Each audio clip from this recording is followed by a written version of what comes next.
It's easy to take your freezer for granted. That is, until you lose power.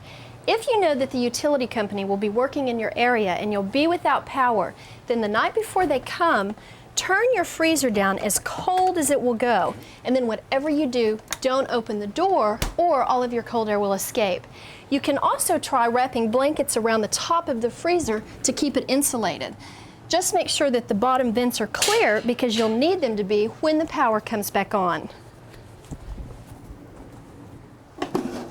If your power doesn't come back on after a day or two, you can use dry ice to keep your foods frozen. Just make sure that the area is well ventilated and that you wear protective gloves when you're working with the dry ice. Wrap it first in newspaper and then place it on top of cardboard on top of your frozen packages. Then again, don't open your freezer door.